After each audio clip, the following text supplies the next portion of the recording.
Jai452 back again inside the land of cosplay, rummaging around and seeing what we can find on Inside Cosplay. Joining me this week is my very special guest, the one and only Dan. Hi, Hey Dan. there, buddy. Hi, Dan. How are you today? I'm doing well. How are you? I'm very well, thank you.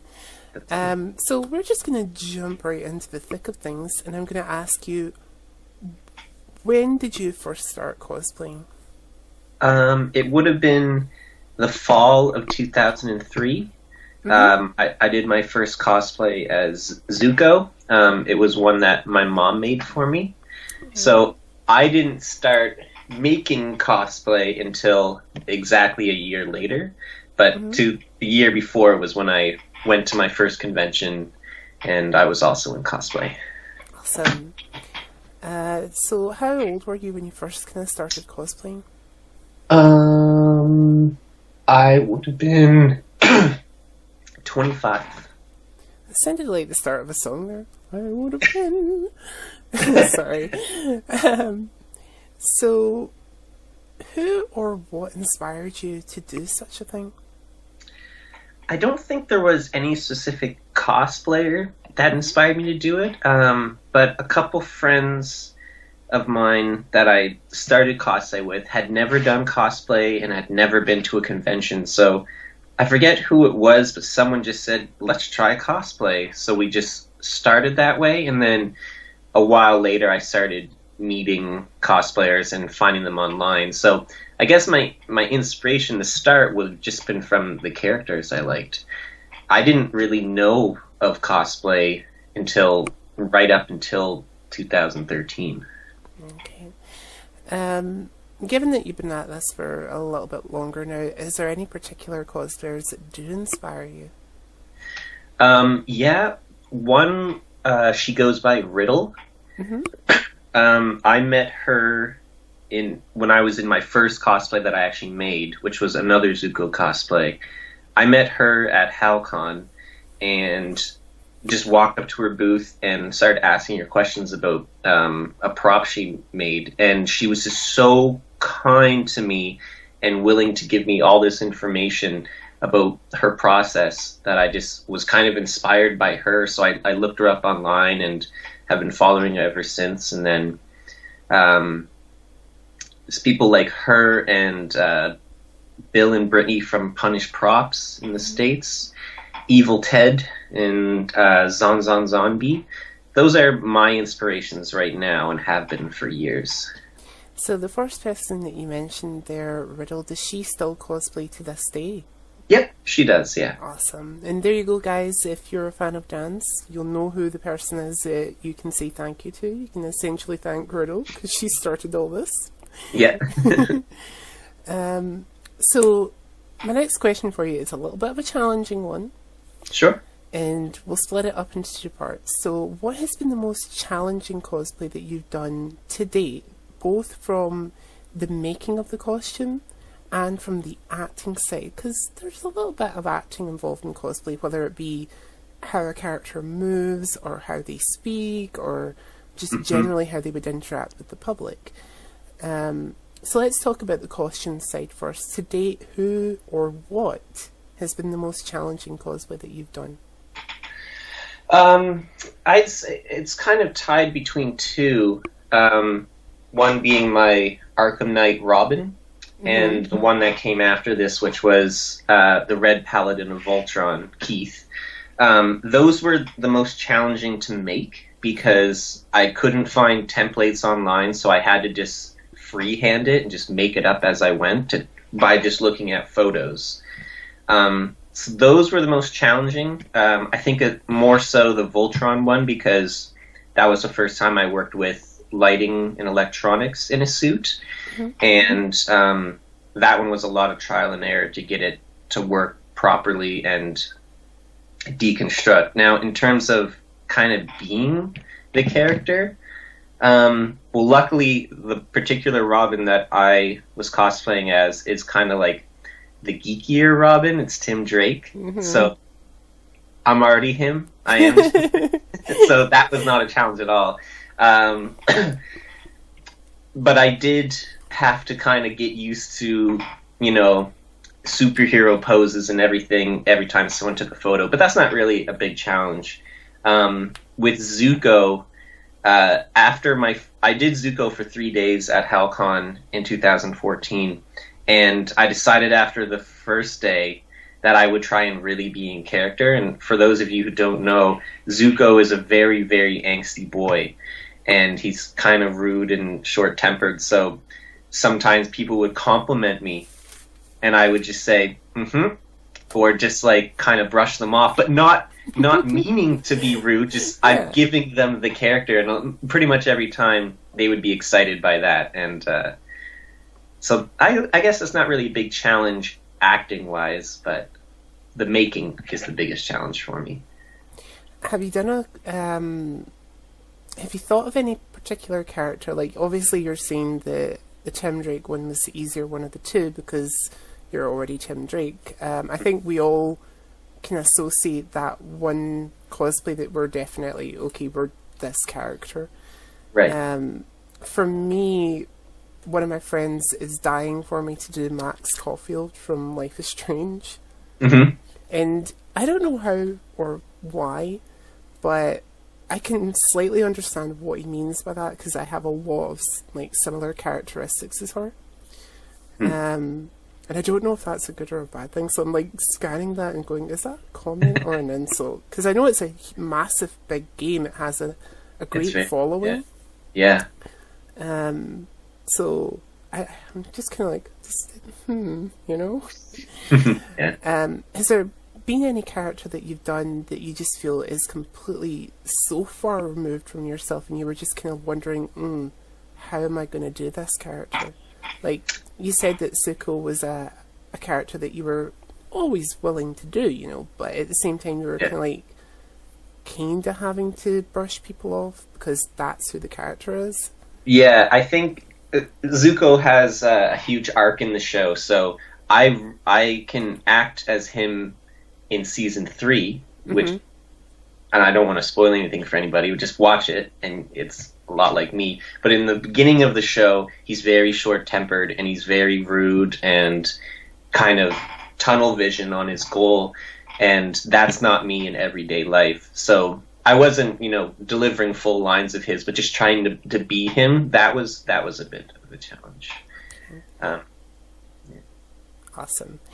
So my next question for you is pretty much the same as the last one, but we're going to go for your opinion and apply it to both yourself and other people. So let's start with yourself. In your opinion, what is the most difficult cosplay thing? Because let's face it, it's not always just characters. Sometimes you get the occasional giant bat or dragon. I don't know. Well, it depends on what the person wants to cosplay as.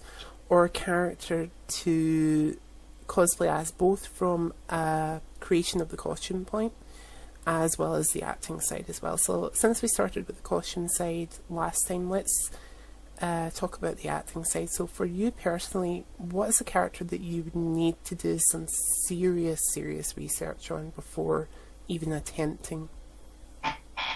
I don't think for me I don't think there would be a lot of researching required, because every character I cosplay is a character that I've loved for years and is not new to me, so I already know them better than most humans that I know. So there's not so much research on what they're like, but more just, I don't know how to answer that one. I guess if someone asked me to cosplay a character that I'm not familiar with, I'd have to do a lot of research, but I haven't done anything like that. Yeah, I've only done characters that I already really, really connect with, so it hasn't been an issue. When it comes to that question, a lot of people say, well, they would have issues with like a creature type of character because obviously you're not interacting as such with the general public. You're kind of like either growling at them or you're having to swipe at them with like fake intentions as if you're about to cut them with your claws or something. I think if I did a cosplay as a creature where none of my physical features are shown, there's something about being completely covered and no one knowing it's you that makes it easier to be something else. For me, at least. Like, if not that I haven't, but say I was in like a full dragon costume, I think I would just, like, there'd be no filter for me to try and hide behind and not seem like I'm overacting, because no one can see my face, so I could growl and like prowl around and it wouldn't feel too uncomfortable. Now, if I was out of costume, I would feel very uncomfortable doing that. But I think a big challenge is having a costume that is two characters in one. For example, my friend Cassie, she did, I forget his name, but he's the boy from The Last Guardian, a game that came out a little while ago. And she made a big puppet of the kind of dog, bird-like creature that follows you in the game. Now, she made obviously a smaller version because she doesn't know how to make 30-foot tall puppets. Yeah, 30-foot tall puppets would be an interesting one. But whatever. So she made this dog creature that kind of sat in her arm, and it was about this big. It was quite large. So she was dressed as the main character of the game, but then she also had this other creature on her. So she had to interact as her with people, but also have part of her body animating this creature, but make the two characters feel separate. And I was completely blown away when I saw her in person doing it for the first time. I think, to me, that's a big challenge, when you have to hold a creature and not just be in the creature, and you have to, act as two things at once. I always find it like you'll have seen yourself those kind of particular cosplayers who do characters like Two-Face, because essentially that is two characters. And then there's this one picture I've seen of a cosplayer cosplaying as Mystique from the X-Men universe, but it's not like a full Mystique, it's like only half. Was it half like an army outfit? Yes, I know the exact cosplayer you're talking about. I always think that would be quite challenging, because essentially you'll get one set of people coming up to you talking to Mystique, and then you might get another set of people coming up to you and talking to the army guy. Yeah. So it's like, who do you answer as? So that I always think is really, really interesting. And those people who do those amazing type of cosplays are really extremely well done to you. Having a background in a bit of acting, I know that's a bit of a juggling feat to be done. Absolutely. Which is an interesting one, because like you always have to wonder, where does my cosplay end and where do I begin? But I'm not going to ask you the same question again, and let's apply that to other people. So let's say I come to you and say, Dan, I'm thinking about doing a cosplay, which would be like, let's, for instance, pick armoured cosplay, because everything I've done thus far in my cosplay career has not been armoured. Let's say I come to you and I say, I'm thinking about doing a really heavily armoured cosplay, like, I'm trying to think of a character that's really heavily armoured. Nightmare from the Soul Calibur series. I want to do let's say I come to you and I say, I want to do a cosplay of Nightmare from the Soul Calibur series. It's extremely heavily armoured. I have no skills in the armour making area whatsoever. What advice can you give me? What advice can I give you? Don't be afraid to make mistakes when you're making your pieces. The biggest things the most important things I've learned have been from like cutting a piece gluing it onto something, trying to form it, and realizing the issue that an issue that I had that I didn't realize I had. So then I'll start to approach everything else like that. Mm-hmm. Armor making or I think with any area of cosplay, can seem daunting to approach when it's not something you're comfortable with. But say for foam armor or armor making in general, I would say just be okay with messing up, because you can always, foam isn't too expensive. You can always grab another piece and start again. YouTube will be your teacher. Everything I never had anyone in my area or just in general to teach me cosplay. I had to learn everything on my own, so I didn't even know some of the problems or know the things to do right or wrong. I had to figure them all out myself. Now, to help you approach that, I would really just say, like I said a moment ago, YouTube tutorials, or just don't be afraid to ask people. Like, I don't mind any time if people message me and say, hey, I saw that belt you made for Robin. How did you make it functional? And I'll 100% give you every bit of information I have. And there are a lot of cosplayers that are more than willing to share that information.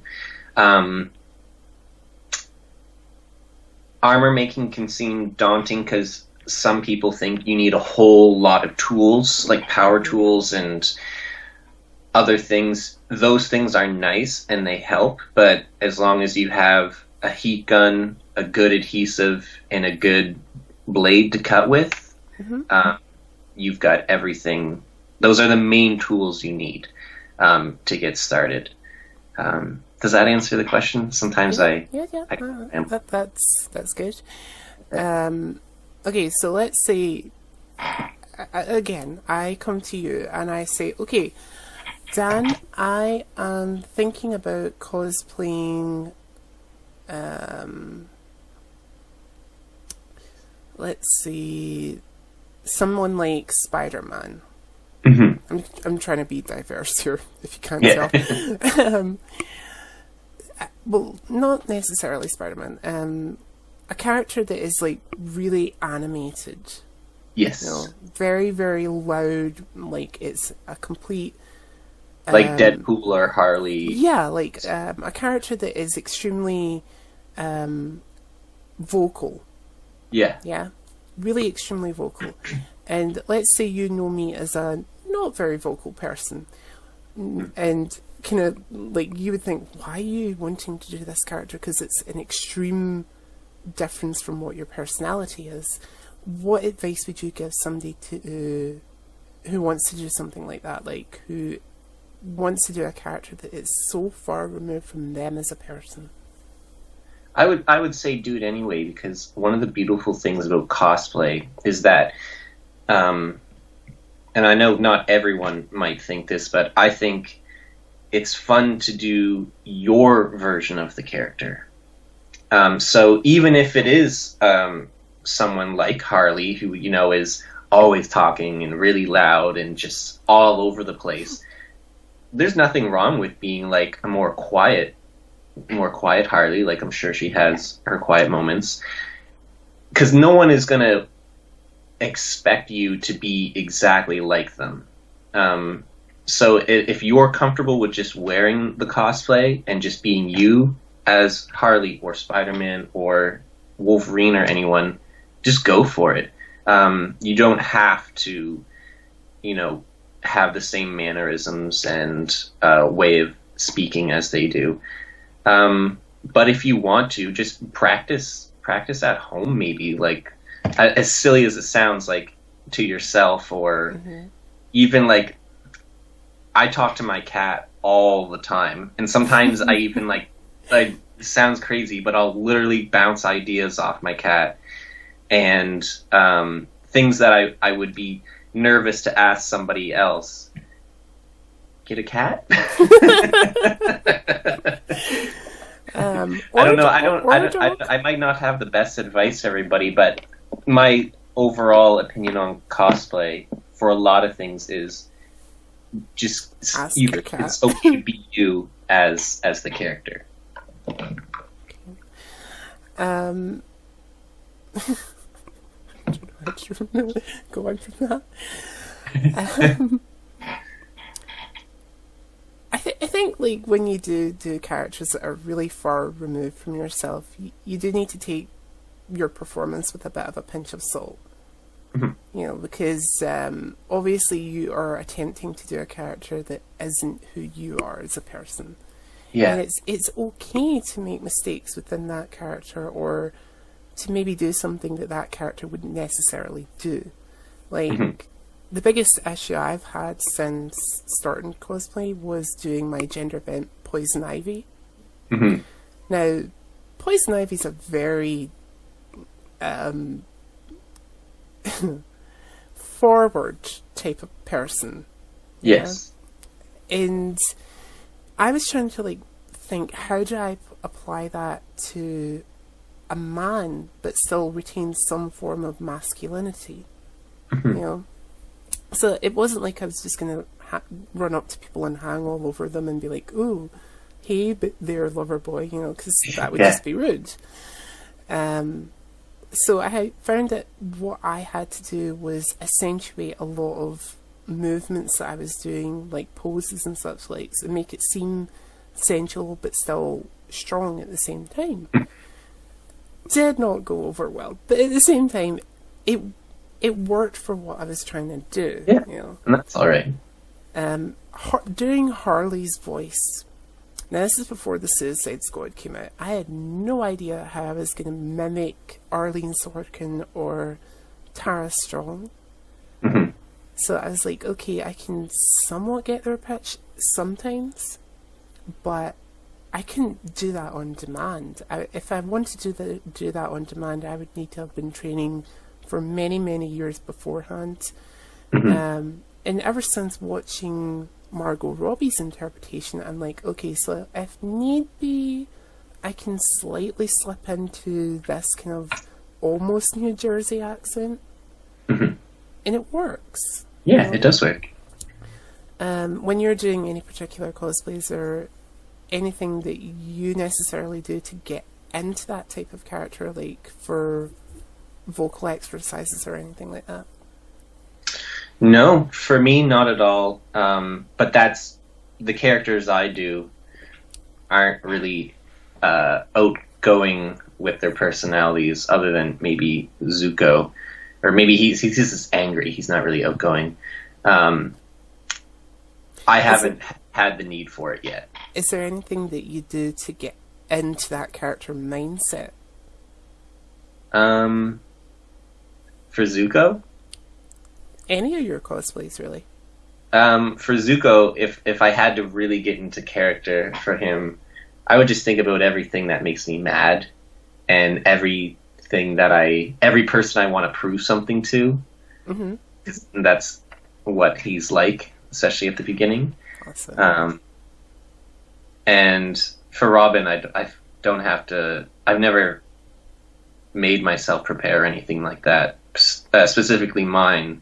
Now, soon I'm cosplaying Nightwing, who, for those of you who don't know, is the first Robin. Yes, there have been many Robins. The Robin I did, Tim Drake, is the third male Robin, and he's the nerdier one. He's a bit more quiet. He pays attention to things more.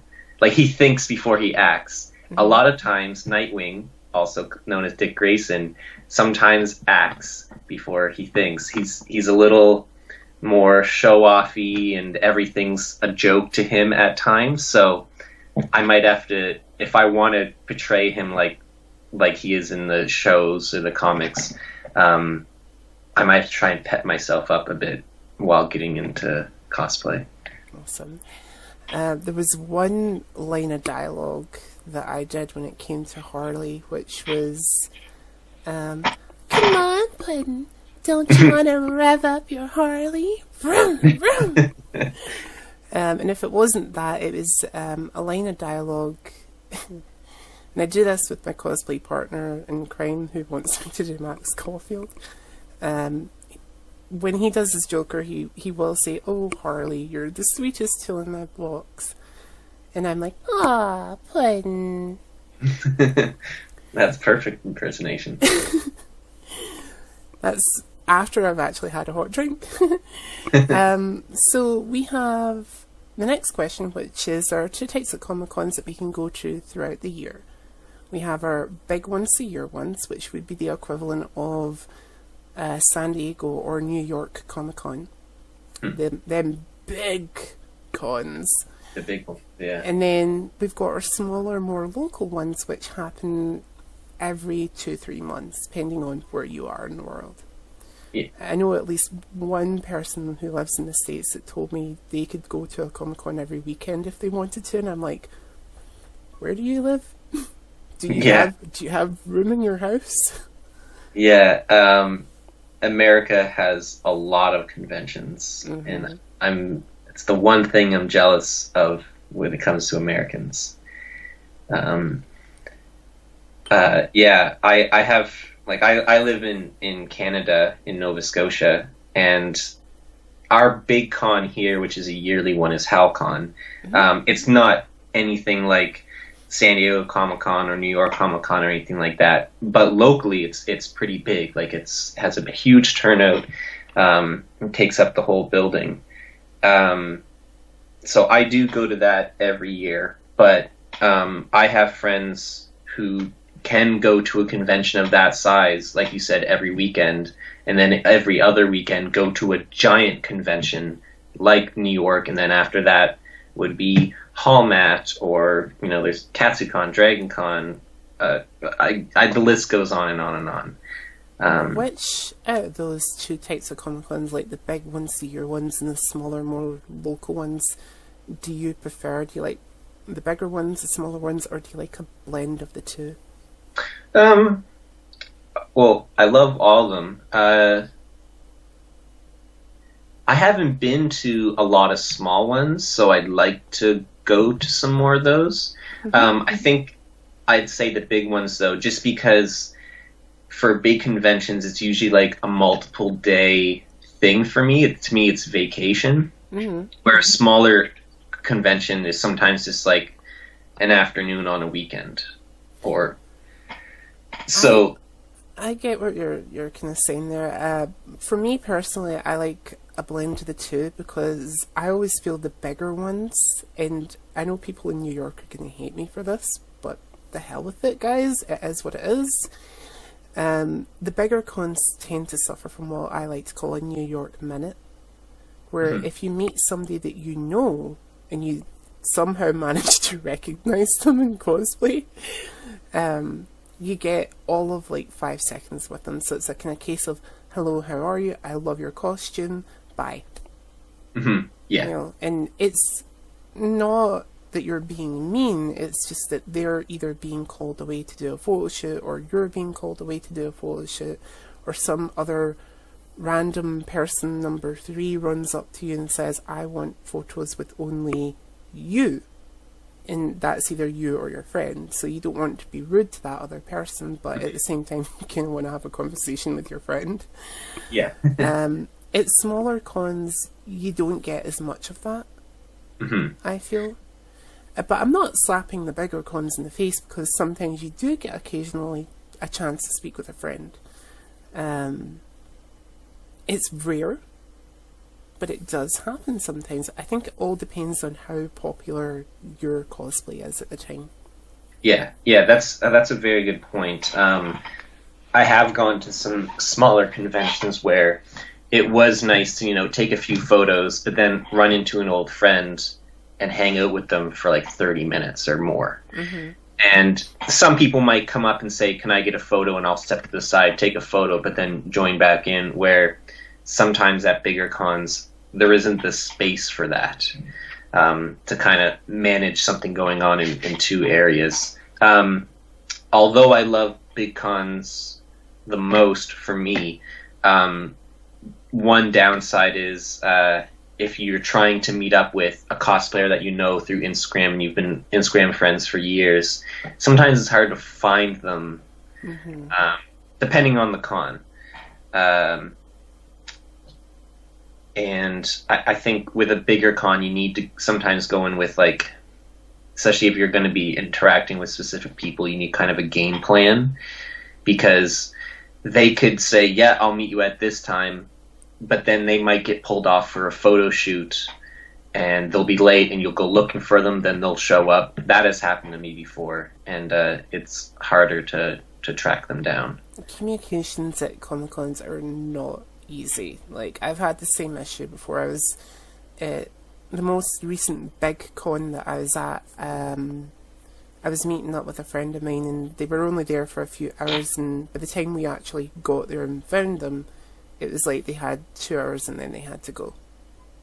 Right. You know, so it's annoying, you know, because when you're in the convention centres, they're not the best place for cell phone reception or reception in general. It's just nightmarish. Mm-hmm.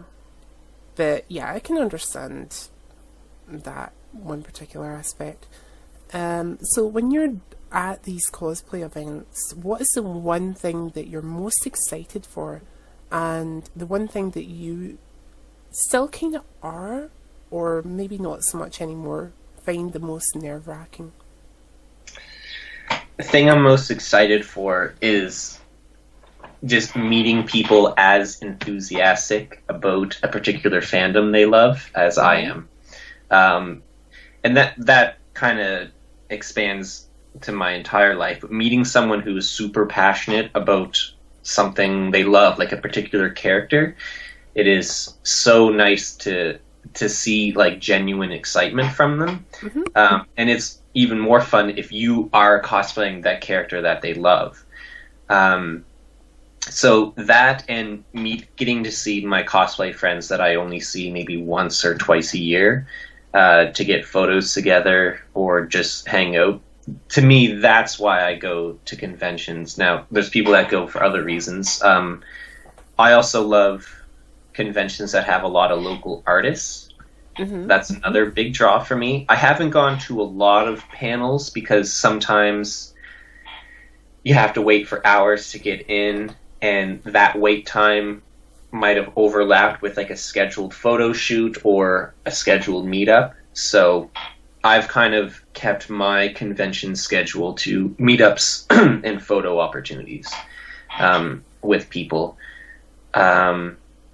And for most nerve-wracking, I don't know what I've been most nervous about. I've been nervous that, like, not that it should matter, that no one would like my cosplay, but I shouldn't. Not that I would go to the convention for the purpose of people liking it. I think that particular nerve-wracking part is a common thing amongst all cosplayers. Like, they tend to think, will they know this character? Will they like the costume? You know, did I do well? So that one I can see and totally agree with, and say that's a common fear among all cosplayers. And the best way to get over it, guys, is we've worked hard on these costumes half the time, and just go out there, like, be like, this is my costume. You know, I worked hard on this sucker, and I'm going to enjoy it. You know. Yeah.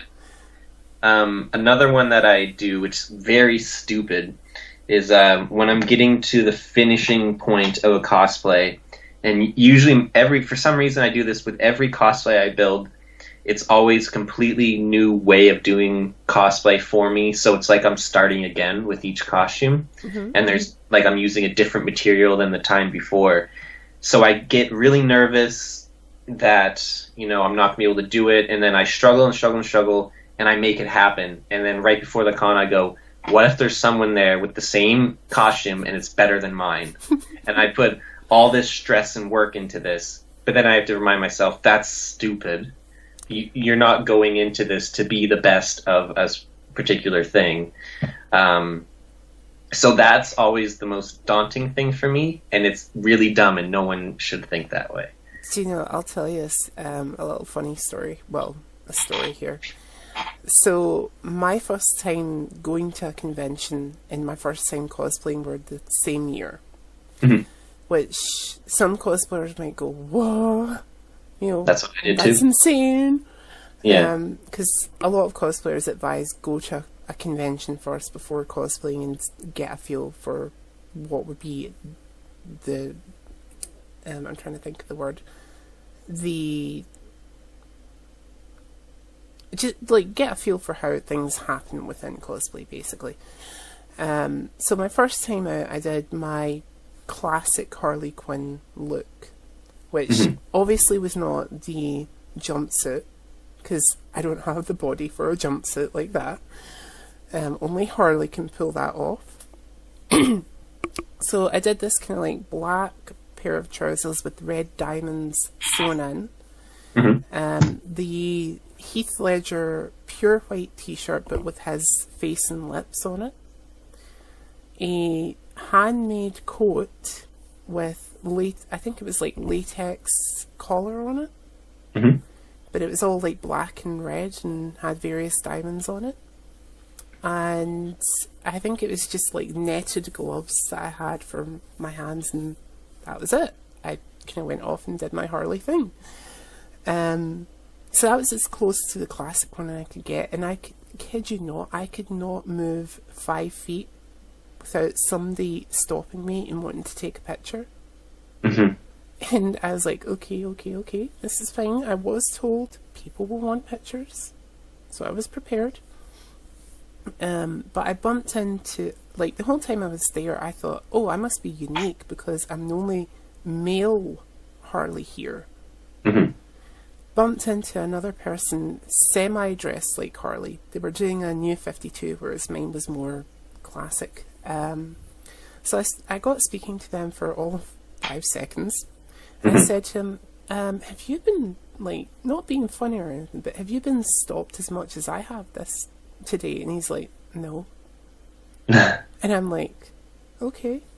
And then I asked him, is there any other gender bent Harleys here? And he's like, yeah, there's 3 other guys here dressed as Harley. And I was like, I'm not unique. But I was unique enough to get stopped multiple times, you know. So I kind of took solace in that. And it is a dreading thought when you do go into conventions and think, I wonder if anyone's going to be dressed the exact same way as me. But guaranteed, guys, when you do something like that, and if there is somebody dressed a similar way, yours is going to be unique, because I'm pretty sure there's something different that you did to what that other person did. So never ever think fully, oh, my costume's not worth it because somebody else is dressed the same way. So my next question for you is, when you've been at these conventions, have you ever taken part in the cosplay competition? And if so, did you win anything? I have not entered any cosplay competition, despite all my local friends bugging me to every single year. I think I would do all right in one of the local competitions, but I get really nervous to go on stage sometimes. I'm more of a behind-the-scenes guy. With the particular competition that I would enter, part of it is you walk out and there's like a performance aspect. So with some of the characters I do, I don't know what I would really do other than just kind of walk to certain spots and pose, which is what a lot of people do. But every year I've been too nervous to enter, so no, I haven't entered, so I've not won anything. Have you ever been asked to judge said competitions? I've been asked to judge small ones at little events, but not anything at a bigger convention, bigger local convention, because typically the hired cosplay guests end up being judges for those, so no. I would definitely say, if you get the opportunity to do something like that, to go for it, because it's so interesting to get to see everybody's costume. I mean, regardless, a lot of people do get to see everybody else's costumes, because, you know, a lot of people enter these types of competitions. However, I would say if you are judging, please make sure you have somebody else with you, because it can end up being so difficult You know, because a couple of my friends have done judging. I'm going to name drop here. Luna Lucille and Juggles Geese have been cosplay judges before. And I've happened to see what Luna Lucille has actually had to deal with, because she lives, like, quite close to me. And I pretty much told her once or twice, I don't envy you whatsoever. And it doesn't matter, you and me will still be friends if you don't pick me. Yeah, judging can be tough. A lot of the competitions I've seen have had multiple judges, and each judge will usually be more of an expert in a certain area. Like, there'll be a foam smith there, someone that makes a lot of armor, someone who's amazing at sewing, someone who's amazing at modeling in cosplay, things like that. So it would be nerve-wracking to try and do by yourself, but it's nice to have multiple. I don't think that generally happens. I think most event organisers are smart enough to say, yeah, we need more than one person when it comes to judging. So thank you, event organisers. Thank you. Yeah. Okay, so in your opinion, when new people are going to these particular events, like new cosplayers or potential cosplayers, what are the 3 best things that they can do before going, and the 3 worst things that they can do? So best things only before, like, to get ready? Well, in preparation, going to, and then possibly while they're at the con. Depending on what you're wearing, make sure do a test in moving around in it. Especially if you're doing armor, because I've seen people who can't completely lift their arms because it knocks into everything else. So even if it does jeopardize the overall look and design, you have to remember sometimes these video game characters would not work in real life. For example, I was watching my friend play Skyrim the other day, and her character moved her shoulders like that, and all of the steel armor bent and moved with it. That doesn't happen in real life. So make something, even if it's something huge, make sure you can comfortably move in it. Drink water throughout the day. Definitely. Because some costumes can be very, very, very hot. So you need to stay hydrated. And footwear. I know sometimes it's difficult depending on the costume. You know, if your character has high heels, I'm sorry for your loss.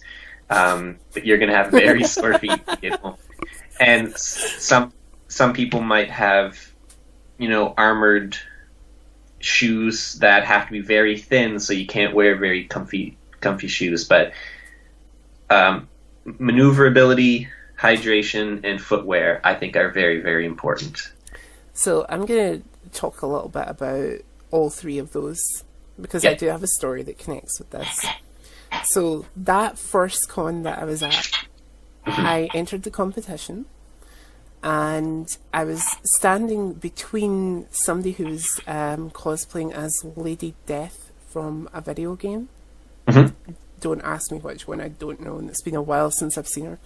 And then there were 2 Disney princesses behind me who had the big, big dresses on.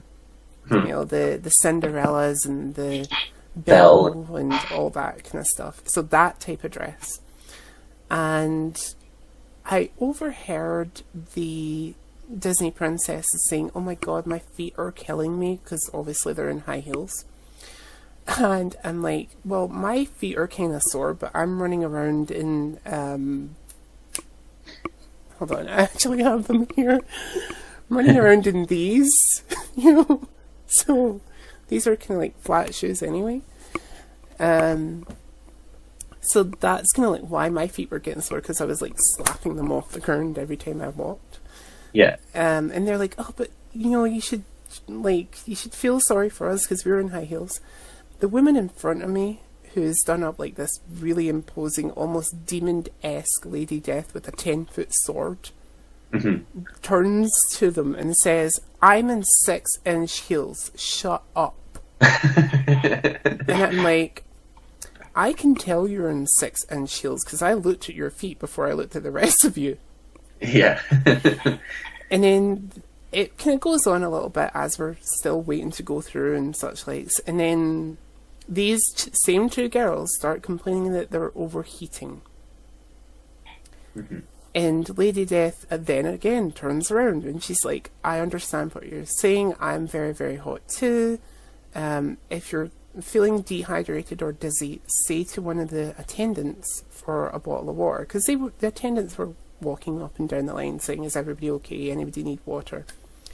Before an attendant could even walk past, a guy in a full mech suit Iron Man costume walks past, pops the lid to his helmet, and the sweat that dripped off this guy could fill a river. Yeah, the amount of water weight that some people lose throughout the day in armor is extraordinary. So I was so surprised at that, and as soon as these girls seen that, they were quiet after that. Like, they didn't say a word after that, and I'm like, yep. Yeah, I'm sure they were uncomfortable too, but yeah, some people might be more so. I just kind of looked at them as like, I'm sure they're really nice people. I never really actually got the chance to meet them. But at that point, I was like, you know what? You guys are kind of being drama queens. Yeah, I know you're Disney princesses, but it doesn't mean to say that you're a drama queen. Yeah. So yes, I can totally say when it comes to sensible shoe wear, guys, stay hydrated and definitely know your location, the type of day it's going to be. If it's going to be a really warm day, don't do an armored cosplay. You know, think sensibly in that regard. So Dan, what would you consider 3 of the worst things that these people could do when they're getting ready to go to a con, when they're at a con, and possibly even after a con? Let me think.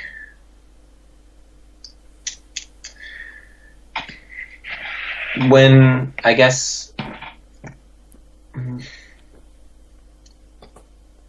I don't know. Most of the things that I've seen that were bad things to do didn't have so much to do with anything physical, like wearing the costume or preparing it. It was just sometimes attitudes.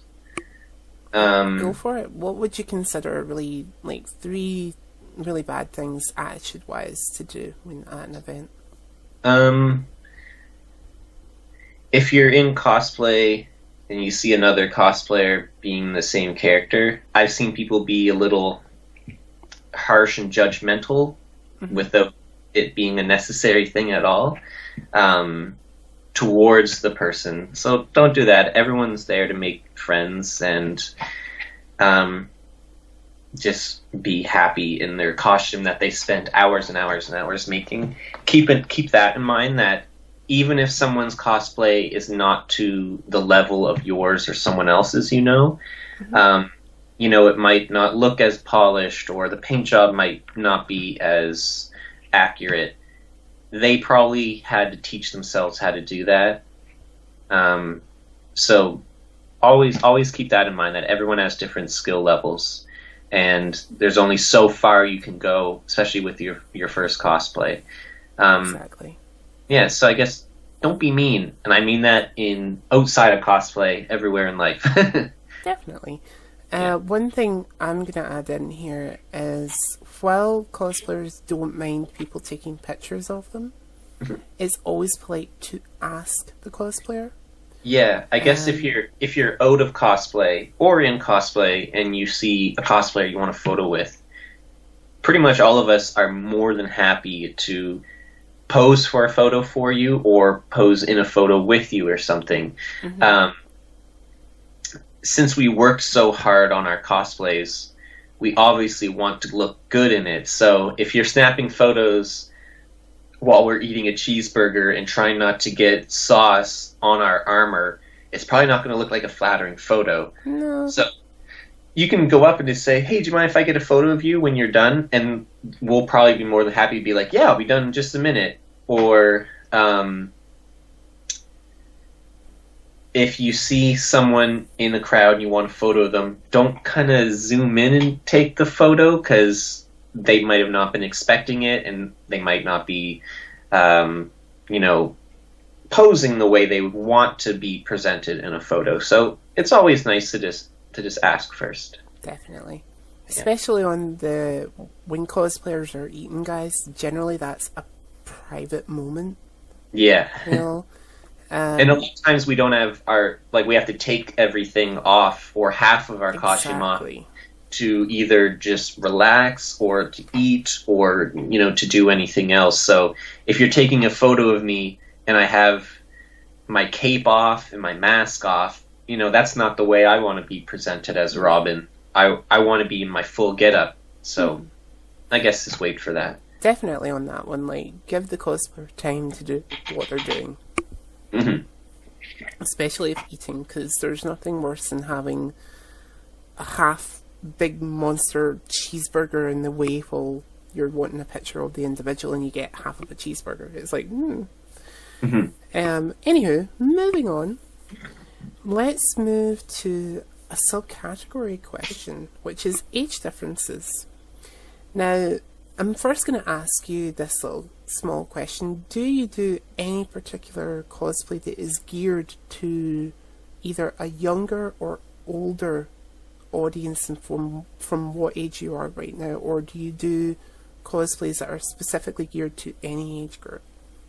I guess mine, I kind of gear towards any age group, but some of the characters I pick are ones that people learn about at a younger age. For example, I cosplay as Harry Potter now. Mm-hmm. Now, there are a lot of adults that love Harry Potter, because when Harry Potter first came out, those kids that got into it are now grown up and older, like myself. So that one I consider like a general age that I kind of gear it towards. But no, I don't think I've ever cosplayed a character that I thought, this one's, I want little kids who see it to get really excited. I kind of want anyone who sees it to be happy and excited to see it. Awesome. I'm actually going to do a little bit of reference here. You mentioned that you've done Prince Zuko before, and obviously that's from a particular fandom, but putting that particular fandom to the side for the moment, do you sometimes feel when you're cosplaying as that character you do get a lot of younger fans coming up to you? Yeah, I did with Zuko. First year I did that. And with I did Paladin Keith, the Red Paladin of Voltron. I got a lot of people my age and below, because the version of Voltron that I was cosplaying from is the new Netflix one, so all of the 80s fans, are a lot more grown up, so not as many of them came up to me because maybe I wasn't their version of the Red Paladin. But yeah, those two I've had more younger people come up to get photos with. Awesome. And how did that make you feel? Like, did you ever have any really young person come up to you and be like, "Oh my God, it's like blank, fill in the space," kind of thing? Yeah. How did that make you feel, if you had anyone do that? Pretty wonderful that I was able to embody a character that someone loves. Mm-hmm. Not just it's so fun to see someone get so excited that they're seeing their favorite character in person. Particularly, there was a group of little kids at a charity event that I was cosplaying at with a bunch of other superheroes, and I was dressed as Robin, and some of the little kids thought I was Robin. Like, they called me Robin. They treated me like I was Robin with Batman kind of thing. That was pretty amazing. Again, they were like 4 and 5 years old, but it was so fun to see them get so excited and ask me questions that you would ask the actual Robin if he was real, like, you know, like, what's the Batmobile like, things like that. So that was pretty amazing. I don't know, it's amazing to me when anyone of any age comes up and says, oh my gosh, I've always loved Tim Drake, blah, blah, blah, blah, or I love Zuko or Sheik or someone like that. It's a really warm feeling. I think it is a really warm feeling, and I've been fortunate enough to have that feeling once or twice. But one funny story for you. There's a flip side to this. I had an adult come up to me when I was doing Harley, and they were like, oh my god, you're Harley Quinn! Oh my god, I love Harley Quinn! And they started talking to me as if I was the character. Yes. And I was like, okay, you do know that I'm somebody in costume, right? Yeah. And I happened to notice their kid walking behind them, and they're like, oh, can we go now? It's like the kid was bored, whereas the adult was purely into it. And I'm like, I came away from that encounter just kind of scratching my head, going, did that just actually happen? Yeah, that does happen sometimes. It's really interesting when it does, though. But like you say, it is such a great thing to see somebody so excited about this character that they've either seen on television or read about in books or comics literally has come to life for them for that particular moment of the day. Yeah. So my next question about age differences. Now, I'm going to ask you to remember back to maybe just before the first ever Comic-Con you went to. When I first decided about I was going to go to a Comic-Con event, I started doing a little bit of research on the different age groups that would be there. Because anything I'd seen up until that point that had to do with Comic-Con or cosplay in general, it seemed to be a specific age group, which was the early teens to mid-30s. So I thought that must be the general age bracket, and I fit that general age bracket, so I can say comic books to somebody, and they can say comic books back, and I can be like, comic books. Yeah.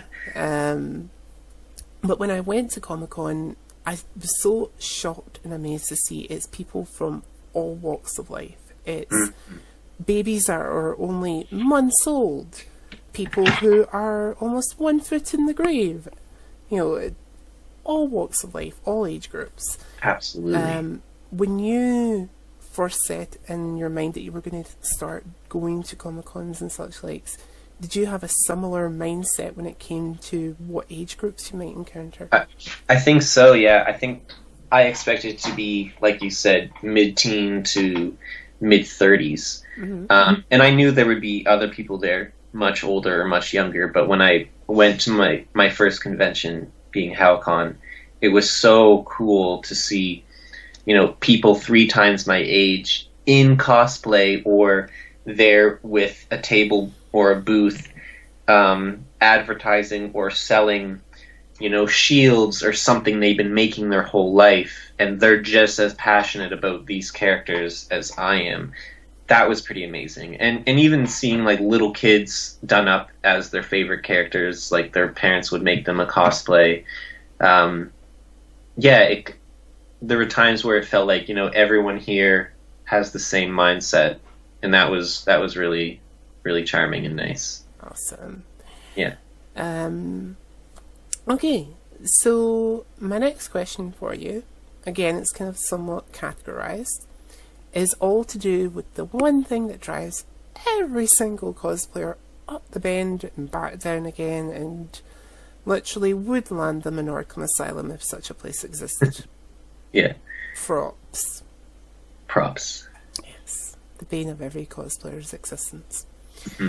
Now, props for me fall into 2 categories and then 3 subcategories.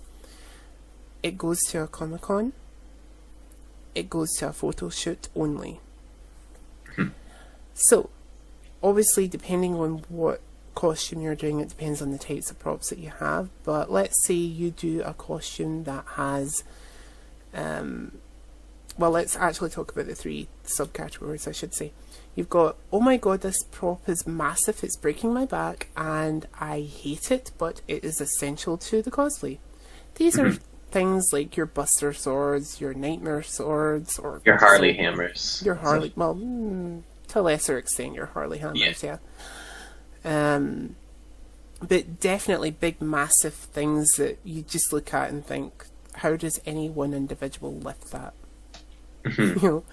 Then you have your medium-sized props, which are not as large as your large props, but they would start to annoy you after about 7 hours of carrying it around.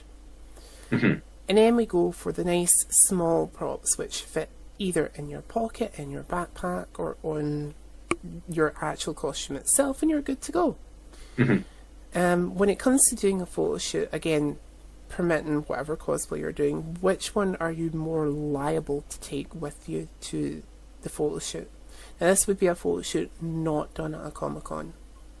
Well, for me, I haven't made any props for myself that are giant, so I haven't had that issue, and I really enjoy making props. Luckily for me, a lot of mine that my characters have are small to medium size, so if I go to a photo shoot, I'll take as much as I can, especially if not at a convention, if it's one that is in the town I live in. For example, like I did a Harry Potter shoot recently, and other than bringing his wand, I brought tons of things that he might have, like a Marauders map, a chocolate-covered frog, Birdie Bots, every flavored beans. Like, I brought as much as I could. I probably wouldn't carry that all around with me at a convention. But yeah, I haven't had that issue before. Especially, I haven't done any big props or anything like that. A lot of cosplayers that I know that do the big props tend to make essentially the first big prop, and then they'll do the same prop again, but they'll shrink it so that they could have one that would go to a Comic-Con with them. So there's that, and I always think that that's a good thing to do, because you do have the smaller version of a massive big prop that can go to an event with you. So when you're doing Comic-Con events, what kind of props are you more inclined to take with you? Because I see that you might have some examples on the desk with you. I have a lot here. Well, the biggest con I went to, which is the only American con I've gone to, is Dragon Con. And for what I'm going to talk about, it applied to both the costume and the prop. I needed everything to be able to break down into sections. So, for example, up there I have my Robin staff that I'm holding in every Robin photo. It's quite long, but it screws apart and separates in the center to break down.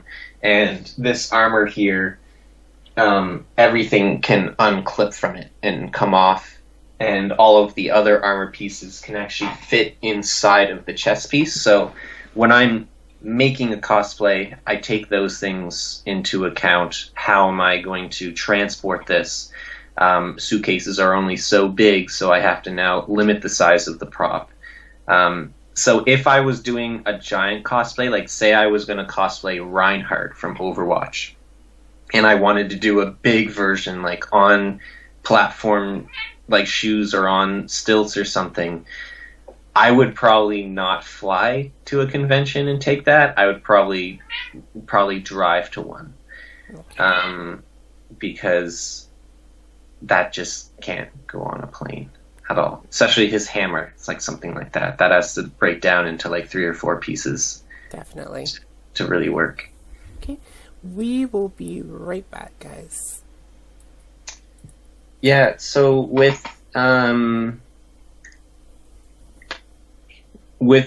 props or any costume, I think you have to take into account how are you going to transport it. Yeah. I always think it's easier taking props to a photo shoot than it is to a convention anyway, because you don't know how long you're going to be traveling for, and you don't also know If you don't personally drive yourself, you're having to use public transport, and you have to take that into account as well. That's why I always feel it's better to have smaller props when going to a convention. They might not have as big of an impact as a big prop would, but you have to think about how you're getting there and how you're getting back. But moving on from that, when it comes to props, do you A, buy them in ready-made, B, buy them in and customize them, or C, make them from scratch, or D, a little bit of all of them? So far, I've made everything that I've worn and held in cosplay, other than my my Harry Potter. You know, I bought a sweater. I already had a sweater that looked like his. Like, I wasn't gonna sew a sweater or something like that. I made his wand. That was the only thing I made for that. But outside of there on the table, I do have. This is the first wand I made here. Wow. Of Harry's. But the one I'm holding in the photos is the one I made 2 days after this, which is screen accurate, where this is just kind of like more cartoony. But other than Harry Potter and my Oron Host Club one, where I bought the jacket for it, I make everything except for my Robin mask. I ordered that from a company in the UK called Tiger Sun Effects. I love making props. Like, I have a bunch here that are gifts for people. For anyone that plays Overwatch, this is May's gun. It's not painted yet. Wow. But I don't know. I have so much fun making props for myself and mostly for other people. This is May's little robot Snowball. It lights up and everything. So that has to be painted soon. This isn't painted yet, but it's Diva's gun from Overwatch.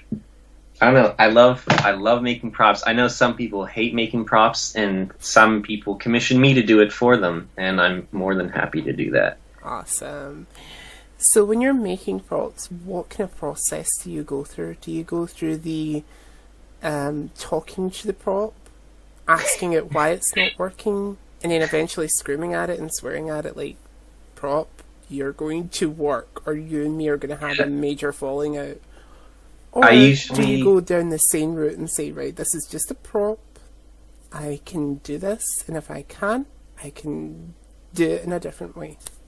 There are times where I do kind of like talk out loud, or I talk to my cat, who you've heard in the background, and I'll ask him, like, why isn't this fitting together, or why doesn't this look right? But he when will reply with a meow. Yeah, and he'll reply, or he'll come over and like sit on my lap, which kind of helps encourage me. When I start a prop, I try and figure out proportions, because that's something that I sometimes struggle with. Like, I'll have a prop gun I'll make, and I'll go, is it big enough? And then I try and find out, it looks bigger in the video game, but does that character have small hands? So should I size mine up, or should I just leave it the way it is and call it realistic? That might be my biggest challenge, which I kind of have to address when I start making something, or else I'll make everything the wrong size. Okay. Going on the crazy side of things, and I do mean that literally, I do have one prop here that literally drove me insane, just trying to get it all worked out. Now, when I did Harley, I was like, okay, I have done Harley with her hammer, and I need something more than just the hammer. Because the hammer I have, it's a pain if I'm traveling on public transport. Yeah. So one thing I decided to do was to paint a couple of toy guns, black and red. And I thought those can be used for the Suicide Squad. Yeah. The look that I do. And then obviously we had the issue with somebody trying to shoot David Frank Jason at a Comic-Con. So security became very, very tight. And while I was able and allowed to take those toy guns with me because they had the tip, I just didn't feel right using them. Yeah. So I primarily walked around with the second prop that I made because I thought, okay, I want to bring something else with me that isn't just a toy gun. I want to do Harley Quinn's Jack in the Box from the Arkham series. Mm-hmm. Now, granted, it does not have any musical sound to it, but this little guy... Oh, look at it. That's awesome. Drove me round the bend. I can imagine. Yeah. Because it's literally in two parts. Obviously, you have the jack and then the box itself. Now, the box, simple and easy to do. It is just cardboard. Mm-hmm. Could not physically hurt anyone. And I keep my little business cards in there as well as Jack when he's not on the box. Mm-hmm. It fully opens as well, even though there's the little band keeping it shut. Whatever works. So yeah, I even did the diamonds on the sides. Oh, that's awesome. This particular part only took me like 2 seconds. Mm-hmm. You know, because it is, well, not 2 seconds, but maybe an hour to half an hour. And for people who wonder what the lid is like when Jack is not on it, it's a little Joker sticker there. That's perfect. Jack himself took a little bit longer because obviously you have to carve the face, and then you have to paint it all white, and then apply the actual stuff, and then stitch on his little head. Right. You know, and shape the material the way you need it to be shaped as well, which took a little longer. Mm-hmm. That would take a while. And then the pom-poms as well. These pom-poms have had to be done twice since I made it, simply because one pom-pom fell apart and I had to remake it, and then I had to stitch them in, and literally this was the prop that I started talking to and screaming at and swearing at and saying, why are you not working? And then oddly enough have people in a class turn and look at me and say, are you okay? Are you alright? Well, you could just tell them I'm being in character. I kind of ended up doing that, but at the same time I was like, they're going to have me committed if I'm not careful. Yeah. But this is definitely the one prop that everybody loved when I was walking about with it at the convention. And everybody's like, oh, how did you make it? What's it made of? And I'm like, it is literally 3/3 cardboard and styrofoam. Mm-hmm. So it's not hard to make.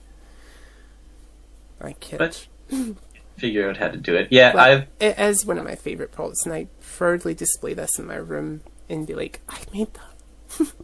Yeah, no, I'd be proud of it too. I've had to make a few props, or especially costume pieces, multiple times, and got frustrated and like talked out loud at them. Especially for my Voltron armor, I had to make specific parts of that, like the shins, many times, until I was happy with them, and I was kind of going a little crazy with that. But yeah, awesome. Props are fun. They can be fun, but they can also be a huge, massive pain in the backside. Before we leave props, though, I'm dying to ask you, you've got Batarangs and Wingdings in front of you, right there. Tell us about it. Did you make them? Yeah, I've made everything here. The one's right in front of you. So this one, this is Tim Drake's Batarang from the Arkham series. This is a mini version of Batman's, and here's the like actual size version. I just haven't painted it yet. Those are the Batarangs I have here. I've got, this is a Clone Troopers blaster. Awesome. From Star Wars. This is the M6 from Mass Effect. This one's not painted yet either, but this is the paralyzer that Samus uses when she's in Zero Suit form. Wow. Samus.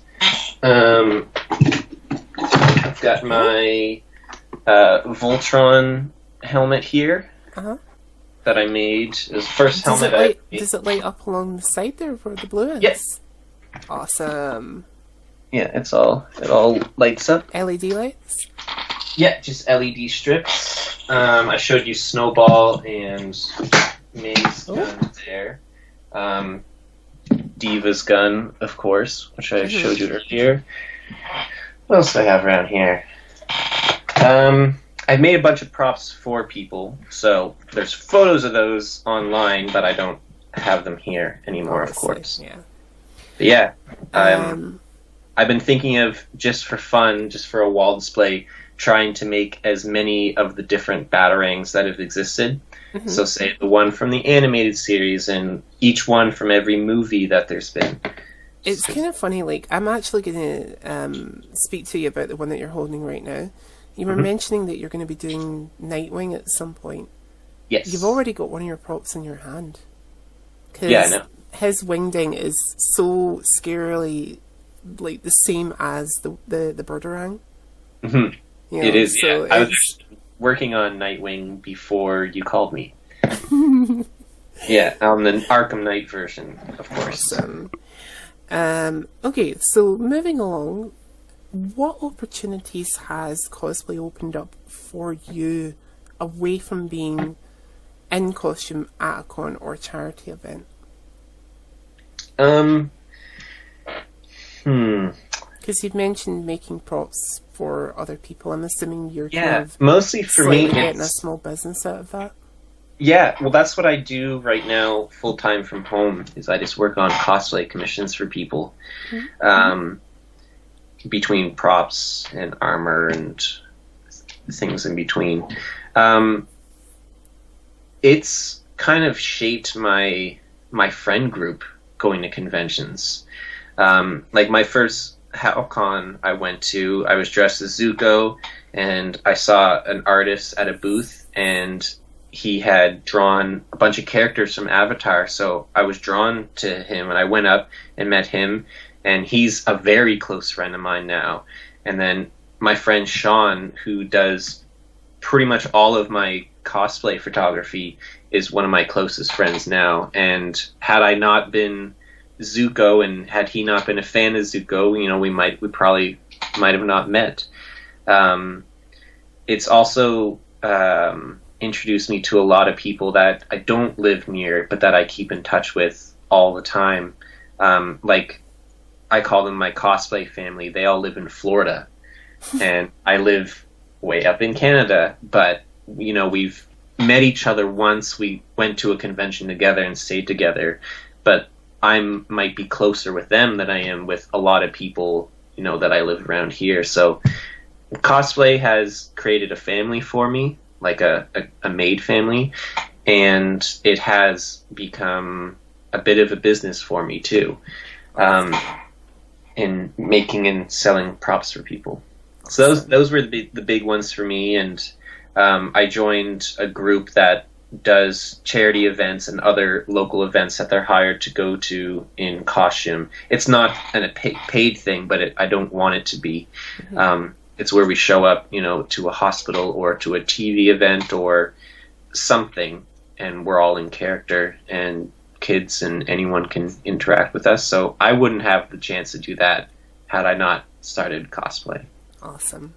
So my next question for you is, who are your next 3 cosplays going to be? So the person that you're going to be at your next event, which would be like within the next maybe couple of weeks or the next month. Yeah. Who you're going to be after that, so somebody that you're working on for after that next cosplay that you're doing, and somebody that you're thinking that we might, thinking about that we might see maybe later in the year or maybe early 2019. So let's start with who you're going to be at your next event. At my next event, which is KatsuCon, which is in exactly 1 month, I'm going to be doing Nightwing, of course. Awesome. This little version right here. Awesome. Thanks, Sean. Sean bought that for me. See there, I wouldn't have had that figure had I not started cosplay and met Sean, who bought it for me for Christmas. So I'll be Nightwing, and I'm going to do a new version for me of Zuko. So my third rendition of Zuko. And if I have the time, because I'm working on a ton of commissions, and I have to also make these full cosplays for myself in a month. If I have the time, I'm going to do Tempest, who's also known as Aqualad, Aquaman's sidekick. So funny you should say that.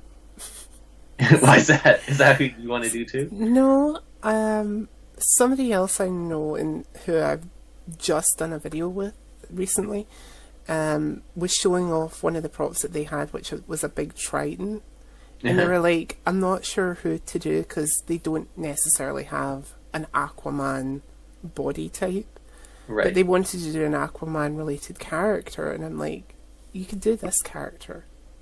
And it was Tempest, I said. And I was like, he doesn't necessarily run around with a trident, but there's nothing anywhere to say that he doesn't. Yeah, he could have one. So yeah, those are the ones that I want to try. At least the first two, Nightwing and Zuko, have done for KatsuCon. And then after that, I'm going to jump back onto a cosplay of mine, which is an original character. He doesn't have a name. I just call him Druid. There's photos of that online. The armor looks like different leaves and plant life grew onto me and formed armor. Every once in a while, like every few months when I'm not working on something, I kind of add a bit more to it. So it's been slowly growing for a couple of years, but I want to just finish that and do a photo shoot of it. The big one I really want to do, which will be my first time making wings that actually work, is I want to do a male version of Mercy from Overwatch, which will be quite a big build because she has a large staff that opens up at the end. She has a pistol, and then there's the wings that I have to make that can, of course, like I said earlier, deconstruct if I want to pack them up and travel. So those are the two after the convention.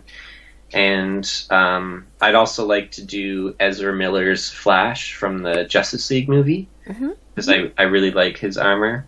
I have a cosplay list, and it's too long. It's too ambitious. Almost every day I come up with a new idea, and I'm like, oh, I should cosplay this character, or this character, or this character. Do you know the funny thing? I have had similar issues when it comes to choosing which cosplay character to do. Because I have multiple characters I'd like to do, and then I tally up what the cost would be of doing the costume, and I'm like, so how could I do this particular one cheaply? Yeah, that's a tough issue to balance sometimes.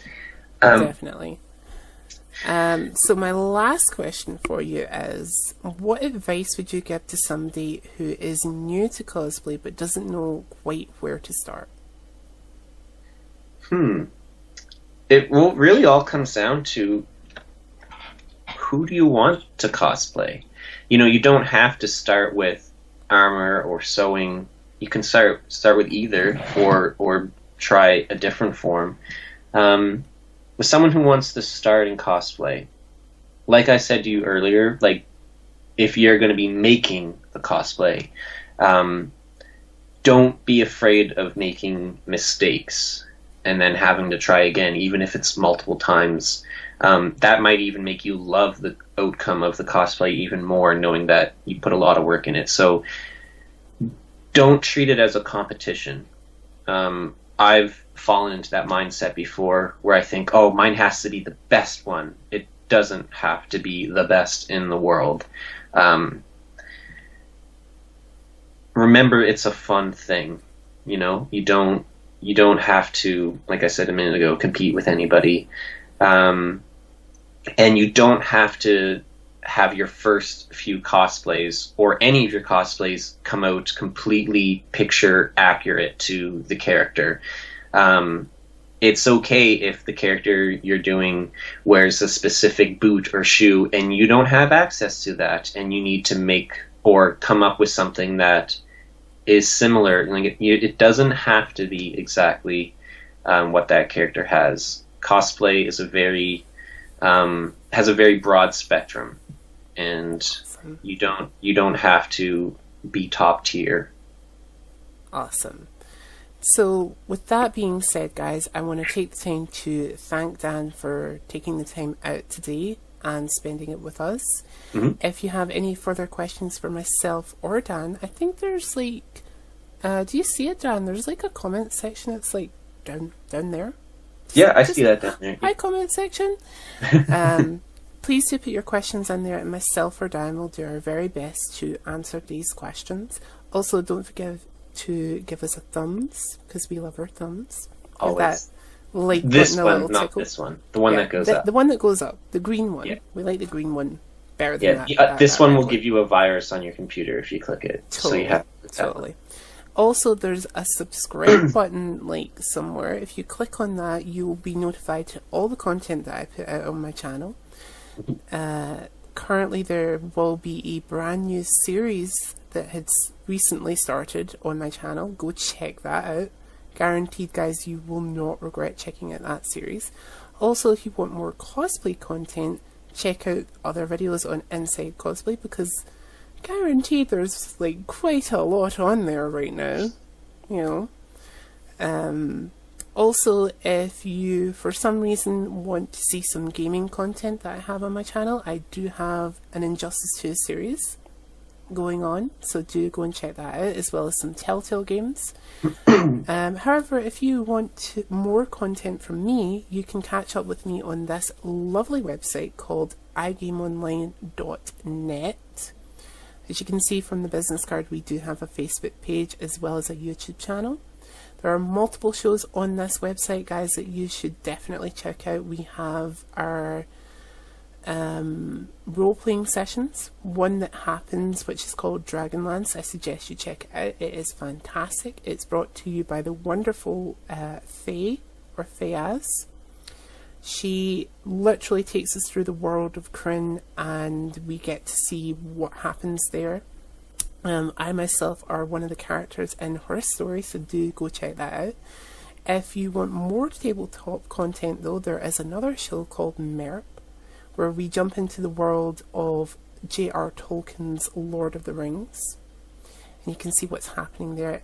If, however, you want more cosplay content, check out the website for the NEUK cosplayers, which would be the wonderful Covey Kex, the amazing Alpha Betty, and the always lovely Little Rascal, and the wonderful Chinafel as well. See what conventions they're going to and what cosplays they're doing, and if you have questions for them, send it to them there. You get all their social media feeds, as well as all the cast and crew, people like myself, the wonderful Faye, Darkly, Honey Jade, Whisper, and Zelly. We're all streamers, guys, so if you need anything from us, go check it out. If you want to make a community on that website as well, go for it. However, if there is a question that you would like to ask Dan and you don't really feel comfortable about putting it in a YouTube channel, hopefully Dan will now give us some wonderful places, some lovely social media links that we can get into contact with them. So Dan, if we have any further questions that we'd like to ask you, where can we get a hold of you? I have 3 main social media spots for my cosplay. My main one is Instagram. If you just search Dan Morash Cosplay, all one word, you'll find me there. Message me there if you like, if you have any questions. Another spot would be my Facebook cosplay page, which is the same title, just Dan Morash Cosplay. Message me on there. And then my third one is Twitter, and that's just at Dan Morash. So if you just type in at Dan Morash, it'll probably fill in cosplay after that. So Instagram, Facebook, and Twitter, those are my main ones. Awesome. And don't worry if you missed any of them, guys. They will be in the description of this video, so please do click on them, go and support Dan, see what kind of stuff he's doing, where he's going to be for cosplay events, and if you're in the area, to go up and say hi to him. Yes, tell him, please. Hey, I watched your video with Jai. Yeah. And then he'll know, oh my god, another insane person. Just kidding there, guys. But again, like I say, I'd like to take the time to thank Dan for taking the time out, spending it with us, and taking us through this wacky world of cosplay. Well, thanks for inviting me. Not a problem. We will be back with another interview very soon. Bye, guys.